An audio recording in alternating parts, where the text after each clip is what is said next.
नमस्कार। स्वागत है आपका द न्यूज लॉन्चर पर। मैं हूं अशोक वानखड़े, लेकर आया हूं आपका अपना कार्यक्रम द एक्स-रे। बड़ी अजीब खबर है और उसे देखा तो मुझे लगा एक्स-रे से देखना चाहिए, क्योंकि ये ट्रंप की खबर नहीं, ये मत चोरी की खबर नहीं, ये किसी बिहार चुनाव की खबर नहीं, ये मीडिया की खबर है। और 3 लड़कियां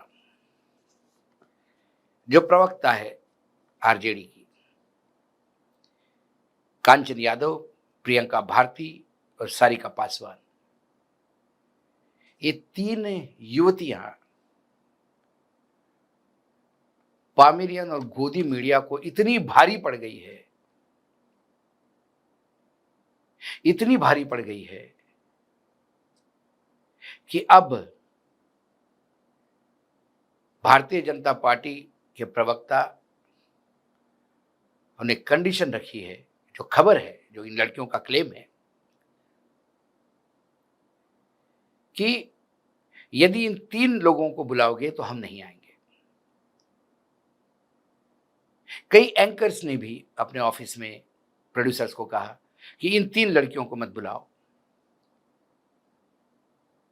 ये क्या नई छुआछूत या ये अनटचेबल हो गए हैं नए सिस्टम में। इसको लेकर ये जो बातें हैं, ये कोई हवाई बातें नहीं। प्रियंका भारती का एक ट्वीट है, वो आप स्क्रीन पे भी देख सकते हैं। साल भर से मेरे साथ कई चैनल यही करते थे, कहते थे टॉपिक बदल गया इसलिए आपको नहीं ले रहे हैं, फिर देखते थे टॉपिक वही है। एक चैनल साल भर से नहीं ले रहे थे। कई एंकर्स ने तो साफ मना कर दिया कि साथ नहीं बैठेंगे। ये अलग तरीके की मॉडर्न अनटचेबिलिटी है। सारिका पासवान, कांचन यादव और मैं 3 वो बहुजन महिलाएं हैं जिनके सामने पूरी मशीनरी फेल हो चुकी है। तेजस्वी का साथ हमारी ताकत है। जब तक तोड़ेंगे नहीं, तब तक छोड़ेंगे नहीं। ऐसा ही एक ट्वीट कांचन यादव का है, वो भी आप देख सकते हैं। हमने ऑन एयर भाजपा के प्रवक्ता द्वारा दूसरों को गाली देते हुए भी सुना है। सदन में भाजपा सांसद जितनी फुअड़ और गंदी भाषा बोल सकते हैं, उससे भी अधिक गंदी भाषा बोलते हैं, लेकिन भाजपा का उन पर कोई बैन नहीं होता। ये बैन करने वाले होते कौन हैं? तेजस्वी जी ने महिला सशक्तिकरण की जो मिसाल पेश की है, वह ऐसे ही डर जाए या झुक जाए, ये कदापि संभव नहीं। डरना, झुकना और मैदान छोड़कर भागना, यह नहीं कभी राजद की सभ्यता रही है और नहीं रहेगी। पिछड़े, अति पिछड़े और दलित समाज को आवाज देकर किसी पार्टी और नेता ने राज्य टेलीविजन से लेकर राष्ट्रीय टेलीविजन से लेकर तक बैठाया है, तो उस पार्टी का नाम राजद है, उस नेता का नाम तेजस्वी जी है। चैनल अगर सत्ता की धमकी से डर जाए तो लोकतंत्र का क्या होगा? और कांचन यादव के और प्रियंका भारती के ट्वीट पर मनोज कुमार झा जी का एक ट्वीट है, वो भी आप देख सकते हैं। आज टीवी बहस के एक दुखद पहलू की ओर आप सभी को ध्यान आकृष्ट करना चाहता हूं, जहां हमारी पढ़ी लिखी और वैचारिक की से लेस राजदा की महिला प्रवक्ताओं के साथ भाजपा बहस में शामिल नहीं होना चाहती और चैनल्स उसी तुरही को बजा रहे हैं। टीवी बहसों में यदि भाजपा यह तय करे कि विपक्ष से कौन बोलने आएगा और कौन नहीं, तो ये राजनीति में निष्पक्ष खेल नहीं, बल्कि एक सजाया हुआ नाटक है। लोकतंत्र में विपक्ष को ले अपने प्रतिनिधि स्वयं चुनने का अधिकार है, ना कि सत्ता पक्ष की मंजूरी से। जब सरकार यह तय करने लगे कि उसके सामने कौन बैठेगा, तो बहस का असली मकसद ही खत्म हो जाता है।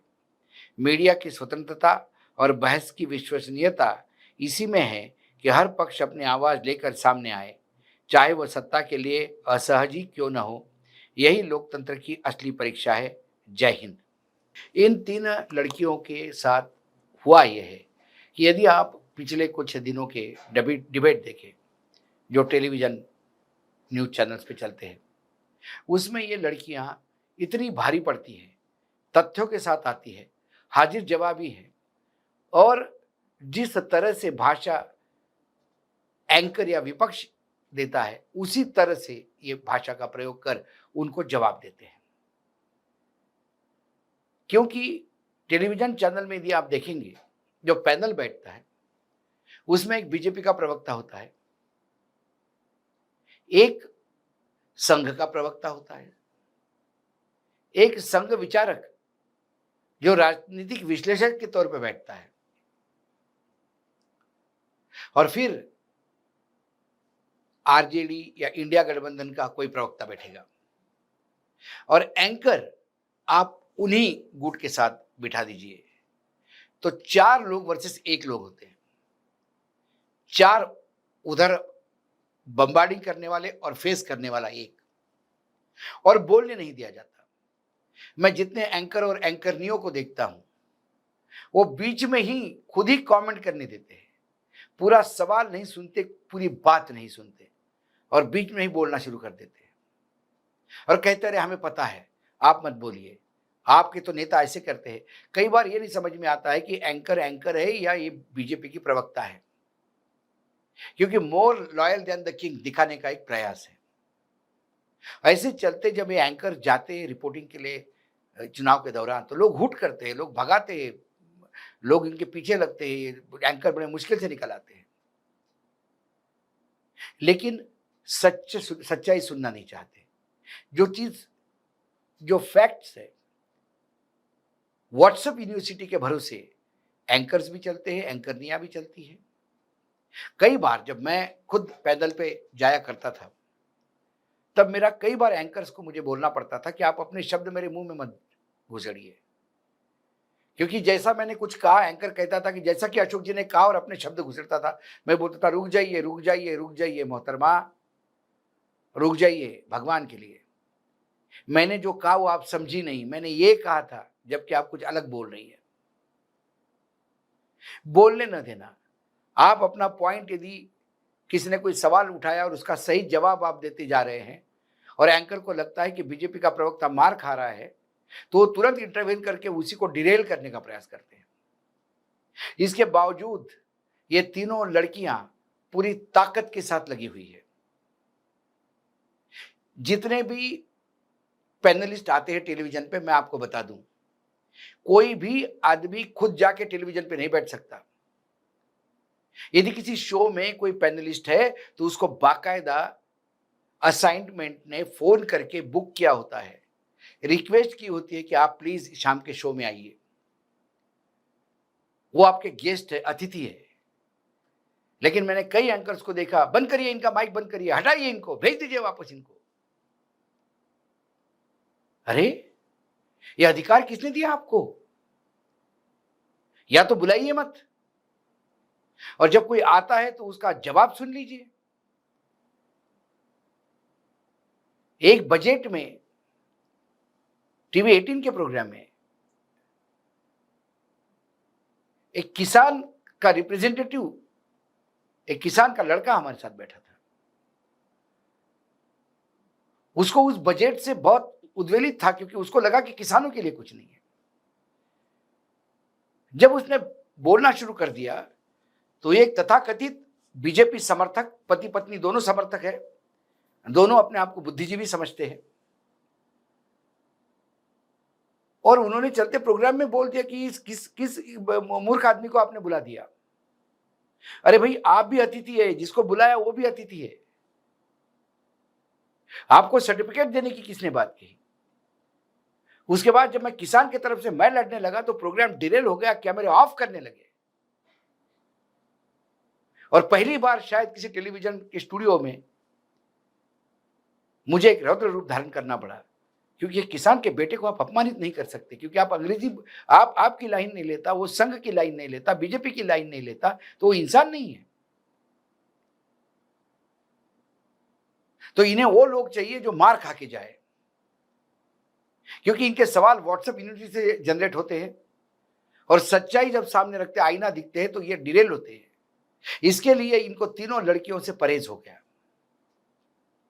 जब टेलीविजन आप देखोगे तो आप देख लेना, टेलीविजन में जो बोलने वाले लोग होंगे, जो सत्ता पक्ष को सवाल पूछते हैं, वो धीरे-धीरे कम होते हुए नज़र आएँगे और कुछ होगी तो मिली-जुली कुश्तियाँ होगी। हम जानते हैं कुछ पत्रकारों को, वो भी वहाँ जाते हैं तो हम पूछते हैं कि भई इतनी बेइज़्ज़त करती है। एक बहुत बड़े संपादक, जब मैं रिपोर्टर था तो वो संपादक थे, इतने सीनियर व्यक्ति। एक बड़े चैनल में जो सबसे तेज है और एक एंकर जिसकी उम्र भी शायद उनके एक्सपीरियंस से कम है। उन्हें चलते प्रोग्राम में बोलिए, चुप बैठिए आप, आपको क्या मालूम है? अरे बाप रे! जिस संपादक के आर्टिकल पढ़ते हुए हम बड़े हो गए, उनको कहते हैं ये कि तुमको क्या पता है, चुप बैठिए, और वो चुप हो जाते हैं। जब मेरी उस संपादक से बात हुई तो मैंने बोला, सर आप मत जाइए, क्यों आप बेइज्जत होने जाते हैं? लेकिन फिर मिली-जुली कुश्ती होती है। इसको कहते हैं कि प्रोग्राम गरम करो, मुर्गा लड़ाई लड़ो। यदि आप प्रोग्राम गरम करवाने वाले श्रेणी में आते हैं तो आप वहाँ वेलकम हैं, और यदि आप सच्चाई बयान करने और अपना पक्ष रखने जाते हैं, तो फिर आपके साथ यही हश्र होता है जो इन 3 होनहार लड़कियों के साथ हुआ। जब मैं एक से देखता हूँ तो मुझे घिन आती है इस पामेरियन मीडिया पे। इतना दम भी नहीं कि बोलने वालों का फेस कर सके।